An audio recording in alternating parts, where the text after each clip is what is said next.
Hello and welcome to my channel. Life is a journey. Let's begin.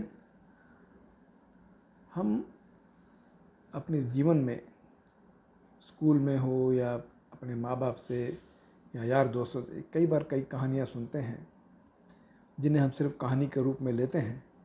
हमें ये नहीं पता चलता कि ये कहानी एक ऐसी कहानी है जिसके अंदर काफ़ी कुछ छुपा हुआ है।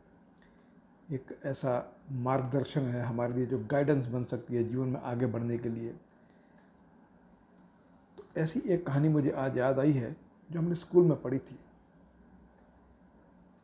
जो ये बताती है कि इंसान को अपने लक्ष्य पर पूरा ध्यान देना चाहिए और ध्यान लक्ष्य पर ही रहना चाहिए। ये महाभारत के टाइम की कहानी है। एक बार द्रोणाचार्य जो सबके गुरु थे, पांडव भी उनसे सीखते थे, तो द्रोणाचार्य ने सोचा कि चलो आज मैं अपने सारे शिष्यों का एक एग्ज़ाम लेता हूँ, एक परीक्षा लेता हूँ।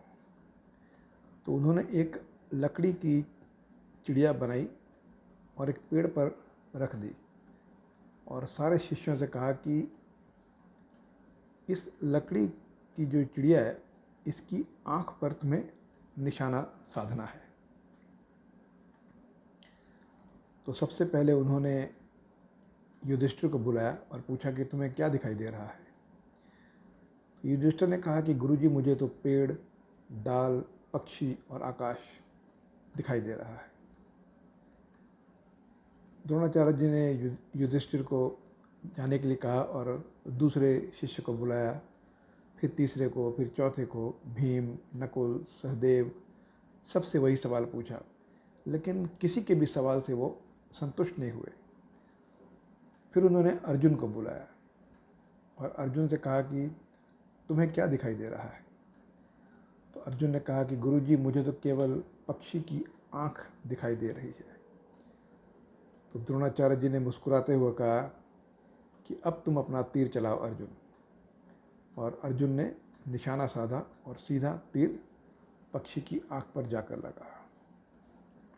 कहानी छोटी सी है जो हमने कई बार सुनी है, लेकिन इस कहानी से हमें एक सीख मिलती है। वो यह मिलती है कि जीवन में जब भी हम किसी लक्ष्य को प्राप्त करना चाहते हैं तो हमें उसी पर केंद्रित रहना चाहिए, हमारा अटेंशन उसी पर फोकस रहना चाहिए। हमें अपने चारों ओर की चीज़ों पर ध्यान डाइवर्ट नहीं करना चाहिए और ना ही किसी अन्य चीज़ पर ध्यान देना चाहिए। जो हमारा लक्ष्य है, जो हमारा टारगेट है, जो हमारी एम है, उसी के ऊपर हमें फोकस रहना चाहिए और आगे बढ़ना चाहिए। अर्जुन की तरह अगर हम सब भी अपने लक्ष्य के ऊपर फोकस रहेंगे तो डेफिनेटली हम वो पाएंगे जो हमारा लक्ष्य है। हमें लक्ष्य से भटकना नहीं चाहिए, क्योंकि सफलता उन्हीं को मिलती है जो अपने रास्ते पर अडिग रहते हैं, जो डाइवर्ट नहीं होते, डिविएट नहीं होते, किसी की बातों में नहीं आते। तो ये एक छोटी सी कहानी थी जो मैंने कई साल पहले, I think I was in class 3 और 4, मैं स्कूल में था तब पढ़ी है। Today I am 54 years old, तो बहुत पुरानी बात होगी, ये तो 40-42 साल पुरानी बात है। बट आज अचानक मुझे ये कहानी याद आई तो आई थॉट ये अच्छी बात है कि मैं आप लोगों के साथ शेयर करूं। तो ये एक तरह से मार्गदर्शन करती है कहानी हमारी।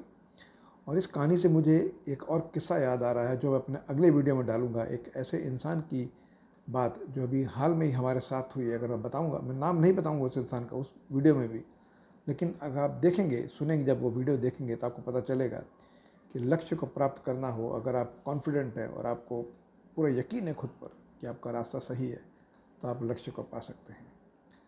तो मुझे उम्मीद है आपको ये वीडियो पसंद आया होगा। अगर आपको पसंद आया तो आप इसे लाइक करें, और अगर मेरे चैनल को सब्सक्राइब नहीं किया तो इसे सब्सक्राइब भी कर दें, ताकि जब मैं अगला वीडियो पोस्ट करूं तो आपको उसकी इत्तला मिल जाए। Thank you very much for watching this video and have a great day.